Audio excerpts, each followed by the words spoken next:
यदि हम बात करें बेटा पारितंत्र की, तो इस चैप्टर में अपन ने पारितंत्र के बारे में पिछले चैप्टर में भी देखा था कि पारितंत्र किससे मिलकर बना होता है। पारितंत्र सर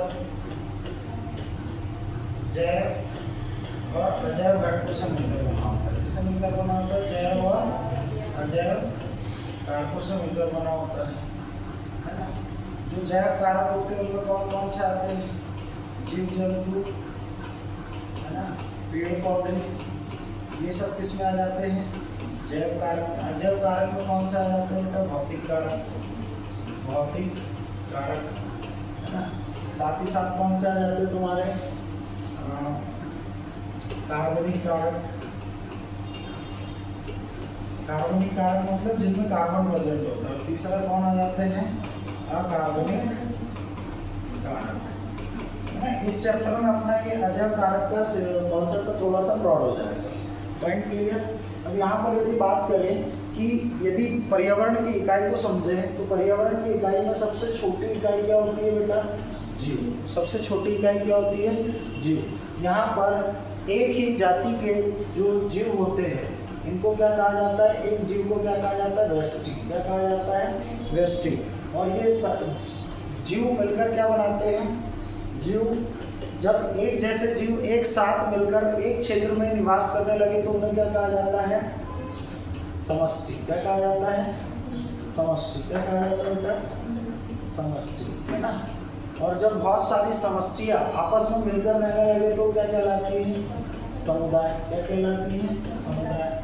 और जब समुदाय का अजैव कारकों के साथ संबंध स्थापित हो जाए, जब समुदाय का अजैव कारकों के साथ संबंध स्थापित हो जाए तो क्या कहलाएगा? पारितंत्र। क्या कहलाएगा? पारितंत्र।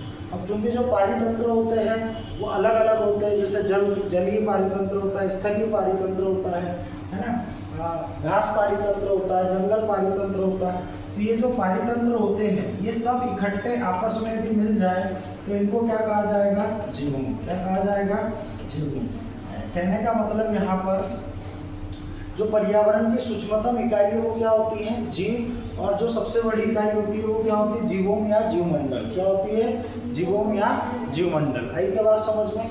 यहाँ पर यदि आपसे पूछा जाए कि पर्यावरण की क्रियात्मक इकाई कौन सी होती है, कि पर्यावरण की क्रियात्मक इकाई क्या होती है?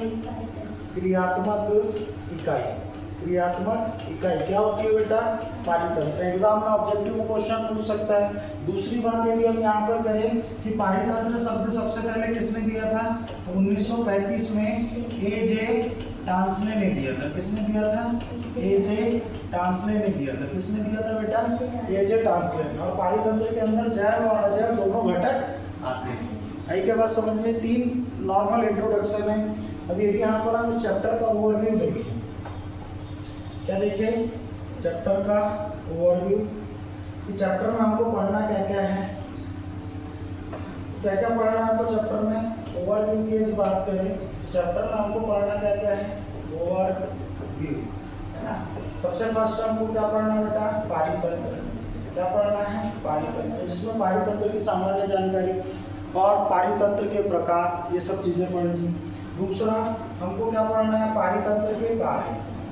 पारितंत्र के कार्य क्या पढ़ना है? पारितंत्र के कार्य। क्या पढ़ना है? पारितंत्र के कार्य। तीसरा हमको पढ़ना है ऊर्जा का प्रवाह। क्या पढ़ना है? ऊर्जा का प्रवाह। चौथा हमको पढ़ना है खाद्य श्रृंखला या खाद्य जाल। क्या पढ़नी है? खाद्य श्रृंखला और खाद्य जाल। क्या पढ़ना है? खाद्य श्रृंखला और खाद्य जाल। क्या पढ़ना है? खाद्य श्रृंखला और खाद्य जाल। साथ ही साथ हमको क्या पढ़ने हैं? खाद्य पिरामिड। क्या पढ़ने हैं? खाद्य पिरामिड है ना। और साथ ही साथ हमको क्या पढ़ना है? पोषण चक्र। क्या पढ़ना है? पोषण चक्र। तो आज हम पहले कौन से 3 करेंगे? पारितंत्र, पारितंत्र की संरचना, कार्य, प्रकार, ऊर्जा प्रवाह, ये सब है ना। उसके बाद हम क्या पढ़ेंगे? खाद्य श्रृंखला, खाद्य जाल, खाद्य पिरामिड और आपका क्या पढ़ेंगे? पोषण चक्र। क्लियर हुई क्या कहानी? क्लियर हुई क्या कहानी?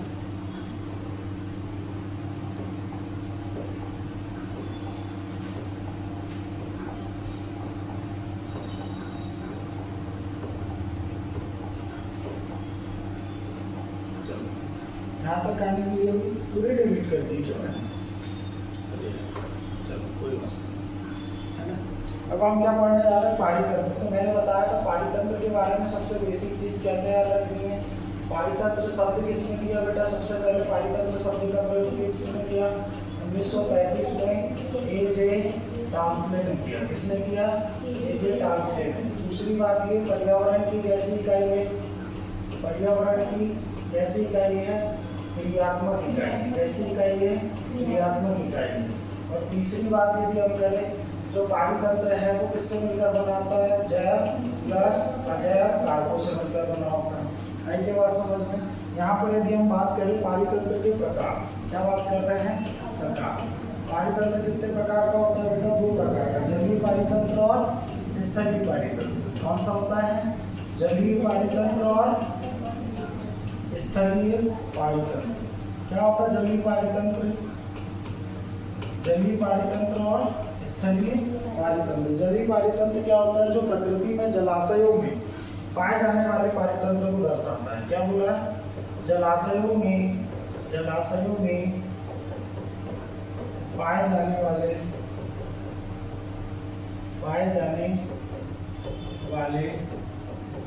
पारितंत्र क्या कहलाते हैं, क्या कहलाते हैं, एक सेकंड। हेलो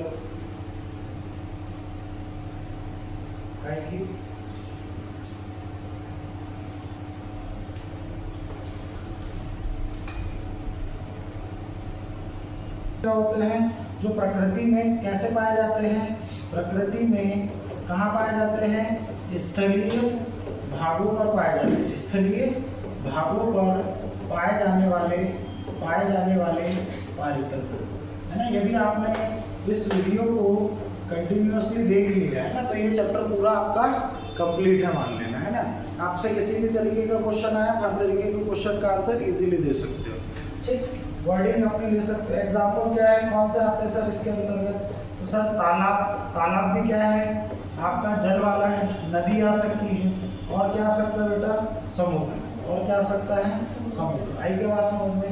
यदि स्थलीय पारितंत्र के एग्जाम्पल की यदि बात करें तो कौन कौन आ सकते हैं, घास के मैदान, क्या आ सकते हो बेटा, घास के मैदान, और साथ ही साथ इसमें क्या आ सकते हैं, जंगल। क्या आ सकते हैं, जंगल। पॉइंट क्लियर हुआ क्या, पॉइंट क्लियर हुआ क्या, आई क्या यहाँ तक बात समझ में। अब यहाँ पर हम समझते हैं बेटा पारितंत्र की संरचना। क्या समझने जा रहे हैं, पारितंत्र की संरचना। क्या समझने जा रहे हैं, पारितंत्र की संरचना। क्या समझने जा रहे हैं, पारितंत्र की संरचना। अब पारितंत्र की संरचना समझने से मतलब क्या है, सर पारितंत्र किससे मिलकर बना होता है, सर जैव घटक होते हैं और अजैव घटक होते हैं। क्या होते हैं, जैव घटक और अजैव घटक। क्या होते हैं, जैव घटक और अजैव घटक। जैव घटक में कौन आते हैं सर, जैव घटक में कौन आएंगे सर इसमें तो कौन आ जाएंगे, जीव आएंगे, जंतु आएंगे, और साथ में पादप आ जाएंगे, पादप या पौधे। आई क्या बात समझ। अजैव घटक में कौन आ जाएंगे सर, जितने भी भौतिक कारक हैं, भौतिक कारक हैं, ये सब किसमें आ जाएंगे, अजैव घटक में। यदि हम बात करें यहाँ पर कौन कौन आते हैं सर, कौन कौन आएंगे सर यहाँ पर, सबसे पहले कौन होंगे, उत्पादक। कौन होंगे सर, उत्पादक। उत्पादकों में कौन आ जाएंगे, पौधे, प्लांट्स, है ना। ये उत्पादक क्या करते हैं, सूर्य से जो एनर्जी ले रहे हैं उसको फूड में कन्वर्ट करके किसको प्रोवाइड करा देते हैं, जंतुओं को, है ना। यहाँ पर दूसरे नंबर पर कौन आ जाएंगे सर, उपभोक्ता। कौन आ जाएंगे, उपभोक्ता। अब सर उपभोक्ता भी कितने प्रकार के होते हैं, 3 प्रकार के होते हैं। प्राथमिक उपभोक्ता, द्वितीयक उपभोक्ता, और सर कौन से होते हैं, तृतीयक उपभोक्ता।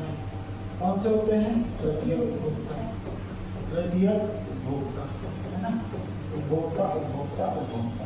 प्राथमिक उपभोक्ता कौन होंगे सर, जो केवल और केवल कैसे जीव होंगे, शाकाहारी। शाकाहारी बोले तो सर गाय, सर बकरी, गाय और कौन आ जाएगी, बकरी। और भी शाकाहारी जीवों के नाम लिख सकते हो, है ना, जो इसके द्वारा, पौधों के द्वारा, घास के द्वारा अपना पोषण कर रहे हैं, है ना, और ऊर्जा का प्रवाह कर रहे हैं। वो कौन होंगे बेटा, प्राथमिक उपभोक्ता। द्वितीय उपभोक्ता में कौन आ जाएंगे, जो अपना भोजन किससे प्राप्त कर रहे हैं, अपना भोजन किससे प्राप्त कर रहे हैं, प्राथमिक उपभोक्ता से। किससे प्राप्त कर रहे हैं, प्राथमिक उपभोक्ता से। बोले तो सर ये कैसे होंगे सर, मांसाहारी। कैसे होंगे सर, मांसाहारी। बोले तो इसमें एग्जाम्पल कौन आ जाएगा सर, शेर आ जाएगा, लोमड़ी आ जाएगी, शेर आ जाएगा और लोमड़ी आ जाएगी।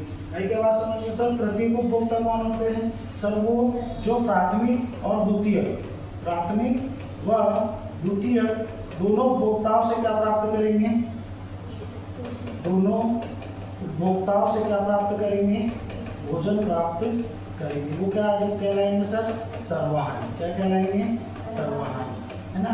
और इसके अंदर एग्जाम्पल कौन आ जाएगा, सबसे बेस्ट एग्जाम्पल तो कौन है, मानव। दूसरा एग्जाम्पल कौन है सर, सांप। तीसरा एग्जाम्पल कौन है सर, मोर। चौथा एग्जाम्पल क्या है सर, कुत्ता। पांचवा एग्जाम्पल क्या है सर, बिल्ली। क्या है, बिल्ली। आई क्या तक बात समझ में क्लियर। यहाँ पर आपके पास कितने प्रकार के उपभोक्ता हो गए, 3 प्रकार के। अब ये सब मर गए, अब ये सब क्या हो गए, मर गए।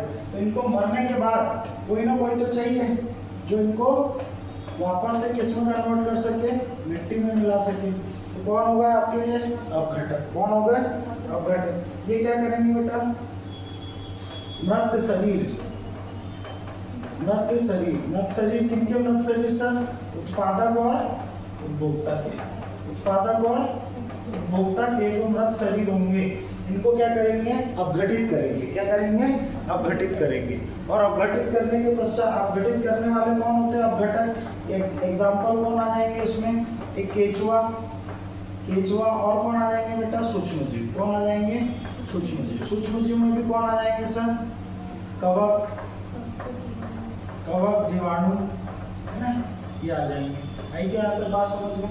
अब यदि बात करें सर भौतिक कारक की, तो भौतिक कारक में कौन कौन आ जाएंगे सर, भौतिक कारक में कौन कौन आ जाएंगे बेटा।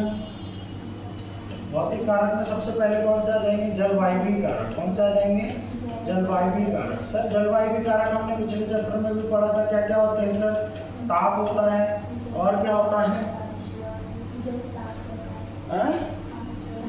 ताप और फटाफट, ताप, जल, प्रकाश, मृदा, है ना। ये सब क्या हो जाएंगे बेटा, जलवायु कारक। जलवायु कारक के बाद कौन सा आ जाएंगे सर, कार्बनिक कारक। कार्बनिक कारक, कार्बनिक कारक में कौन आ जाएगी सर, सर ये तो प्रोटीन होगी, या तो वसा होगी, या तो कार्बोहाइड्रेट होगी। आई क्या बात समझ में, अरे भाई आई क्या बात समझ में सर। अकार्बनिक कारक भी होंगे। अकार्बनिक कारक में कौन आ जाएंगे सर, कौन आ जाएंगे, नाइट्रोजन, फास्फोरस, ऑक्सीजन, फलाना ढिमका etc, है ना। हाइड्रोजन भी आ जाएगा, क्या जाएगा, हाइड्रोजन। क्लियर, भाई के यहाँ तक कहानी समझ में। तो यहाँ पर संरचना क्लियर हुई क्या, किसकी संरचना की बात की हमने यहाँ पर, पारितंत्र की संरचना। पारितंत्र की संरचना में जैव घटक आएंगे, अजैव घटक आएंगे। जैव घटकों में उत्पादक, उपभोक्ता और अपघटक आ जाएंगे। और अजैव कारक में कौन आ जाएंगे, भौतिक कारक कौन कौन से, जलवायु कारक, कार्बनिक कारक और अकार्बनिक कारक। पॉइंट क्लियर हुआ क्या, पॉइंट क्लियर हुआ क्या। अब यहाँ पर आपके पास तीसरा टॉपिक आता है क्या, उत्पादकता। क्या आता है बेटा, उत्पादकता। तो उत्पादकता क्या होती है बेटा, उत्पादकता क्या होती है, फटाक से बताओ, उत्पादकता क्या होती है। उत्पादकता का मतलब क्या होता है, हाँ, उत्पादकता का मतलब क्या होता है।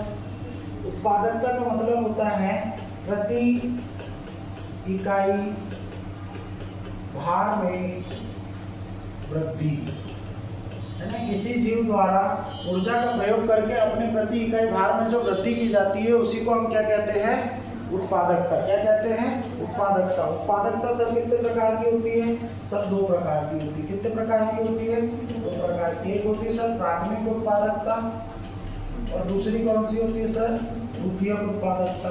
प्राथमिक उत्पादकता और द्वितीयक उत्पादकता। प्राथमिक उत्पादकता और द्वितीयक उत्पादकता। सर प्राथमिक उत्पादकता क्या कितने प्रकार की होती है, सर 2 प्रकार की होती है। एक कौन सी होती है, सकल प्राथमिक उत्पादकता, सकल प्राथमिक उत्पादकता। और दूसरी कौन सी होती है,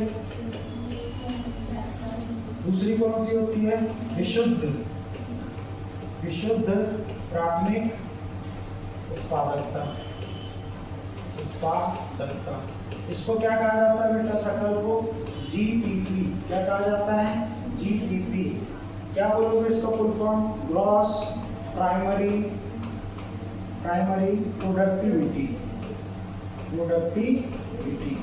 और ये क्या होती है सर? NPP। NPP का मतलब क्या होता है सर? Net primary productivity. आई क्या बात समझ में? अब सर सकल प्राथमिक उत्पादकता क्या होती है? सर सकल प्राथमिक उत्पादकता वो होती है जिसके अंतर्गत यहाँ पर सूर्य से क्या करेंगे? जो प्लांट होगा, प्लांट क्या होगा? क्या बनाएगा? सूर्य से ऊर्जा ली और ऊर्जा लेकर इसको किस में कन्वर्ट कर दिया? कार्बनिक पदार्थ। किसमें कन्वर्ट कर दिया? कार्बनिक पदार्थ। और कार्बनिक पदार्थ के रूप में जो ऊर्जा इसने संचित की है, इसी को क्या कहा जाता है? इसकी प्राथमिक उत्पादकता। ये कार्बनिक पदार्थ ही किस काम में लाएगा? अपने स्वयं के कार्यों में क्या करेगा? इसको खर्च करेगा। स्वयं के कार्यों में क्या करेगा? खर्च करेगा। अब स्वयं के कार्यों में खर्च करेगा तो इसके पास कुछ एनर्जी अपने कार्यों में खर्च करेगा और कुछ किसको दे देगा? जंतु को। कुछ किसको दे देगा? जंतु को। तो जंतु को जो दी गई है वो कौन सी होगी बेटा? आपकी द्वितीयक उत्पादकता। और जो इसने अपने कार्यों में खर्च की है उसको क्या कहते हैं? प्राथमिक उत्पादकता। तो सर यहाँ पर सकल प्राथमिक उत्पादकता और विशुद्ध प्राथमिक उत्पादकता का मीनिंग क्या है सर? तो यहाँ पर याद रखना, जो भी अपने कार्यों में खर्च कर रहा है ना, जो भी अपने कार्यों में खर्च कर रहा है, अपने कार्यों में खर्च कर रहा है, और साथ ही साथ यहाँ पर कौन सा? श्वसन में जितनी ऊर्जा खर्च कर रहा है ये क्या होती है आपकी? GPP। क्या होती है? GPP, सकल प्राथमिक उत्पादकता। और जैसे हम GPP में से क्या घटा देंगे? श्वसन, रेस्पिरेशन में जो खर्च की गई है ऊर्जा वो घटा देंगे तो हमको क्या मिल जाएगी बेटा? NPP। क्या मिल जाएगी? NPP, है ना? तो यहाँ पर कहानी क्लियर हुई क्या? प्राथमिक उत्पादकता क्या होती है, द्वितीयक उत्पादकता क्या होती है? और प्राथमिक उत्पादकता में दो प्रकार की उत्पादकता होती है। कौन कौन सी?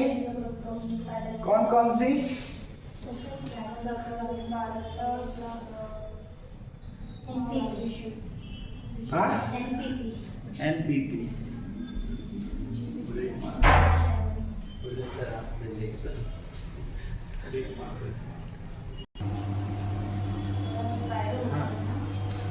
इधर देखो, उत्पादकता कितने प्रकार की होती है बेटा? यहाँ पर दो प्रकार की होती है। प्राथमिक उत्पादकता और कौन सी होती है? द्वितीयक उत्पादकता। कौन सी होती है? द्वितीयक उत्पादकता, है ना? यदि प्राथमिक उत्पादकता की बात करते हैं कितने प्रकार की होती है? दो प्रकार की होती है। एक होती है GPP और दूसरी होती है कौन सी? NPP। GPP का मतलब क्या होता है? Gross primary productivity. Full form पूछने के लिए आप फुल फॉर्म पूछ सकता है, प्रोडक्टिविटी, है ना? और ये क्या होती है? नेट प्राइमरी प्रोडक्टिविटी, है ना? ठीक। GPP बोले तो सकल प्राथमिक उत्पादकता। अरे भाई उत्पादकता कैसी है? प्राथमिक है, उत्पादन कौन करेगा? उत्पादक करेगा। उत्पादक कौन होता है? पादप होते हैं। पादप अपने लिए जो उत्पादन कर रहे हैं और साथ ही यहाँ पर जो श्वसन में खर्च कर रहे हैं वो दोनों मिलकर क्या बन जाएगा? अपने कार्यों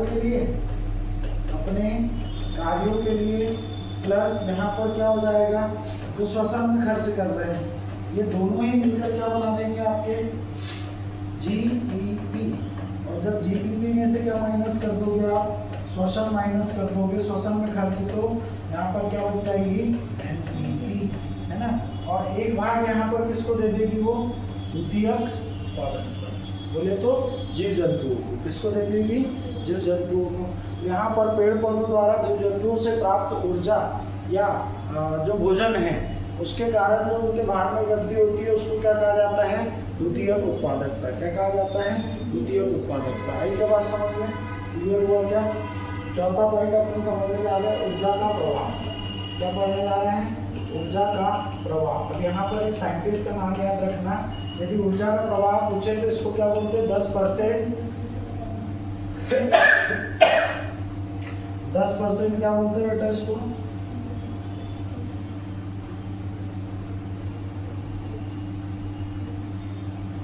एक सेकेंड, चलो अब ये ले लिया तो ये ले लिया। 10% ऊर्जा नियम, ये इसको क्या कहा जाता है बेटा, दक्षता का नियम। क्या कहा जाता है, दक्षता का नियम। क्या कहा जाता है, दक्षता का नियम। आई क्या यहाँ पर बात समझ में। और इसको दिया किसने था, लिंडेमान ने। किसने दिया था, लिंडेमान ने। किसने दिया था बेटा, लिंडेमान ने। किसने दिया था, लिंडेमान ने। अब मैंने बोला यहाँ पर देखो, ये मान के चलो क्या है, पेड़, और यहाँ पर सूर्य से क्या आ रही है, ऊर्जा। इस पेड़ ने इससे जो भी ऊर्जा बनाई वो मान के चल रहे हैं अपन, कितनी है, 10,000 जूल। कितनी है, 10,000 जूल, है ना। कितनी है, 10,000 जूल। तो इसने 10,000 का 90% तो किसके लिए खर्च कर लिया, अपने स्वयं के लिए, है ना, अपने स्वयं के लिए खर्च कर लिया। और जो 10% बचा उसको कौन ले लिया, बकरी ने खा लिया। किसने खा लिया, बकरी ने। बकरी बोले तो प्राइमरी उपभोक्ता, प्राइमरी कंज्यूमर, प्राथमिक उपभोक्ता, है ना, इसने खा लिया। अब ये प्राथमिक उपभोक्ता ने कितना लिया इससे, 10%। 10% इसको हस्तांतरित कर दिया। अब इसने यहाँ पर अपने लिए तो 10% हस्तांतरित किया, तो इसका 10% कितना होगा, 1,000 जूल। मतलब इसके पास कितना गया बेटा, 1,000 जूल। और इसने 9,000 जूल अपने लिए खर्च कर लिया। 9,000 जूल अपने लिए खर्च कर लिया। अब यहाँ पर बकरी ने जो भी एनर्जी ली, अब इसने अपने लिए स्वयं के लिए कितना खर्च कर लिया, 90% इसने खर्च कर लिया। और अगेन इससे किसके पास गई, द्वितीय उपभोक्ता। द्वितीय उपभोक्ता में हमने मान लिया कौन आ गया यहाँ पर, भेड़िया। भेड़िया ने किसको खा लिया, बकरी को खा लिया। ये ऊपर सेकेंडरी कंज्यूमर बोले तो यहाँ पर कौन हो गया, द्वितीय उपभोक्ता। कौन हो गया, द्वितीय उपभोक्ता। कौन हो गया बेटा, द्वितीय उपभोक्ता। अब द्वितीय उपभोक्ता ने यहाँ पर इसके पास कितनी एनर्जी पहुंची, 10%, है ना। तो यहाँ पर 10% पहुंचने का मतलब 1,000 का 10% कितना हो गया, 100 जूल। तो यहाँ पर भेड़िए के पास कितनी पहुंची, मात्र 100 जूल। कितनी पहुंची, 100 जूल। आई क्या बात समझ में। अब इस भेड़िए ने अपने स्वयं के कार्यों के लिए कितनी खर्च कर ली, 90%। और फिर यहाँ पर भेड़िए को किसने खा लिया, सिगल ने नहीं खाया, मानव ने खा लिया। मानव किसने खा लिया, मानव ने। किसने खा लिया, मानव ने। किसने खा लिया, मानव ने। मानव कौन सा आ गया यहाँ पर, तृतीय उपभोक्ता। कौन हो गया, तृतीय उपभोक्ता। कौन हो गया, तृतीय उपभोक्ता। अब मानव ने खा लिया तो यहाँ पर इसके पास कितनी पहुंची, 10%। मतलब 100 जूल से यहाँ पर पहुँचते पहुँचते कितनी हो गई है, 10 जूल। मतलब 10,000 से 1,000, फिर 100, फिर 10। तो इस प्रकार जो ऊर्जा का प्रवाह होता है वो स्वयं द्वारा 90% खर्च कर ली जाती है और हस्तांतरित कितनी हो पाती, केवल 10%। इसीलिए इसको क्या कहा गया, 10% ऊर्जा का नियम या दक्षता का नियम। और इसको किसने दिया था, लिंडेमान ने। इस चीज को आपको क्या कर देना है, एक्सप्लेन कर देना है। अब नेक्स्ट लास्ट टॉपिक है अपना क्या, अपघटन। क्या होता है अपघटन, तो यहाँ पर अपघटन जो मृत शरीर होते हैं जीव जंतुओं के और पादपों के, उसको अपघटित करने की जो प्रक्रिया होती है उसी को क्या कहा जाता है, अपघटन। क्या कहा जाता है, अपघटन। अपघटन की क्रिया में कौन कौन भाग लेते हैं बेटा, 2 लोग भाग लेते हैं। एक सर कौन होता है, केंचुआ। एक कौन होता है, केंचुआ। और दूसरा कौन होते हैं, सूक्ष्मजीव। कौन होते हैं, सूक्ष्मजीव। सूक्ष्मजीव में कौन आ जाएंगे सर, तो आपने बताया था अभी थोड़ी देर पहले, कवक आ जाएंगे और जीवाणु आ जाएंगे। कौन आ जाएंगे, कवक आ जाएंगे और जीवाणु आ जाएंगे। पॉइंट क्लियर हुआ क्या यहाँ तक। अब ये जो केंचुआ होता है, ये जितने भी यहाँ पर सड़ा गला पदार्थ है, मृत पदार्थ है, मृत है। मृत में कौन कौन आ जाएंगे, जीव जंतु और कौन आ जाएंगे, पादप। ये जितने भी सड़े गले हैं, है ना, इनको क्या करेगा ये केंचुआ, ये क्या करेगा केंचुआ, इनको छोटे छोटे टुकड़ों में तोड़ देगा। किसमें तोड़ देगा, छोटे छोटे टुकड़ों में तोड़ देगा। किसमें तोड़ देगा, छोटे छोटे टुकड़ों में तोड़ देगा। ये कौन होते हैं, अपरदहारी। कौन होते हैं, अपरदहारी, है है ना। अपरद किसे कहा जाता है? केंचुए को। तो यहाँ पर अब गठन में जो सबसे फर्स्ट प्रोसेस हो रही है वो क्या हो रही है? जो मृत पदार्थ है उसको छोटे छोटे टुकड़ों में तोड़ने का काम कौन कर रहा है? अपरद। अपरद बोले तो कौन होता है? केंचुआ। और ये छोटे छोटे पदार्थों में तोड़ने की क्रिया क्या कहलाती है? अपरधारी। क्या कहलाती है? अपरधारी। अब इसमें से कुछ क्या होंगे बेटा? जल में घुलनशील होंगे। इसमें से कुछ पदार्थ जो होंगे वो किसमें होंगे? जल में घुलनशील होंगे। तो जल में घुलकर कहाँ चले जाएंगे? मृदा में। कहाँ चले जाएंगे? मृदा में। तो ये दूसरे नंबर की प्रोसेस यहाँ पर कौन सी प्रोसेस हो रही है? निक्षालन। कौन सी हो रही है? निक्षालन। कौन सी हो रही है? निक्षालन। मतलब जल में घुलकर ये कहाँ पर चले गए? मृदा में। आई क्या बात समझ में? अब यहाँ पर जो मोटे मोटे टुकड़े बचे हैं इनके लिए कौन आएंगे? यहाँ पर सूक्ष्मजीव। कौन आएंगे? सूक्ष्मजीव। और ये तीसरे नंबर की कौन सी प्रोसेस करेंगे? अपचयन। कौन सी प्रोसेस करेंगे? अपचयन। और ये जो बड़े बड़े टुकड़े हैं इनको किसमें तोड़ देंगे? छोटे छोटे टुकड़ों में इस प्रकार से तोड़ देंगे। किसमें तोड़ दिया? छोटे छोटे टुकड़ों में, है ना। अपचयन की क्रिया क्या कहलाई? सर ये जो बड़े बड़े टुकड़ों में बचा था अपशिष्ट पदार्थ इसको किसमें तोड़ दिया? छोटे छोटे टुकड़ों में। किसने तोड़ा? सूक्ष्मजीवों ने। ये प्रक्रिया क्या कहलाई? अपचयन। क्या कहलाई? अपचयन। अब ये कुछ समय तक यहीं पे रहेंगे और ये इसमें क्या होगा कि ये बहुत ही उच्च गुणवत्ता के किसमें कन्वर्ट हो जाएंगे? ह्यूमस में। किसमें कन्वर्ट हो जाएंगे? ह्यूमस में, है ना। किसमें कन्वर्ट हो जाएंगे? ह्यूमस में। इसमें कन्वर्ट हो जाएंगे? ह्यूमस में। और ये प्रोसेस क्या कहलाएगी बेटा? ह्यूमिनिफिकेशन। क्या कहलाएगी? ह्यूमिनिफिकेशन। क्या कहलाएगी प्रोसेस? ह्यूमिनिफिकेशन। तो यहाँ पर अपघटन में कितनी प्रोसेस हो गई अभी तक? 4। सबसे पहले केंचुए ने तोड़ा तो वो कौन सी प्रोसेस हो गई? अपरधारी। और इसीलिए केंचुए को क्या कहा गया? अपरद, है ना। दूसरी प्रोसेस क्या हुई? जो तोड़ा था उसमें कुछ पदार्थ जल में घुलनशील हो गए। जल में घुलकर कहाँ चले गए? मृदा में चले गए। प्रोसेस क्या कहलाती? निक्षालन। जो बचे हुए मोटे पदार्थ थे इनको कवक सूक्ष्मजीव ने आकर क्या कर दिया? अपचयित कर दिया, छोटे छोटे कणों में बिखेर दिया। अब ये कुछ समय तक क्या होंगे? पाचन करेंगे, सड़ेंगे, गलेंगे और किसमें कन्वर्ट हो जाएंगे? ह्यूमस में। ये प्रोसेस क्या कहलाई? ह्यूमिनिफिकेशन। अब ये जो ह्यूमस होता है ये बहुत ही ज्यादा क्या होता है? मृदा की क्या करता है? उर्वरा शक्ति को क्या करता है? बढ़ा देता है। उर्वरा शक्ति को क्या कर देता है? बढ़ा देता है। और यहाँ पर ह्यूमस के इस उर्वरा शक्ति, मृदा की उर्वरा शक्ति में मिलने के कारण, मृदा में मिलने के कारण यहाँ पर मृदा का क्या हो गया बेटा? खनिजीकरण। क्या हो गया? खनिजीकरण। तो यहाँ पर टोटल कितनी प्रोसेस हो गई? 5। कितनी प्रोसेस हो गई? 5। पहली कौन सी है? अपरधारी। दूसरी कौन सी? निक्षालन। तीसरी कौन सी? अपचयन। चौथी कौन सी? ह्यूमिनिफिकेशन। और 5वीं कौन सी है? खनिजीकरण। क्रम से याद रखना, एग्जाम में पूछ सकता है कि इनका क्रम होना। आई बात समझ में? 1-1, 2-2 नंबर में भी पूछ सकता है, बता सकते हो आराम से। क्लियर? तो आज के लिए इतना। इसके बाद जो 3 टॉपिक बचे उसको अपन कब देखेंगे?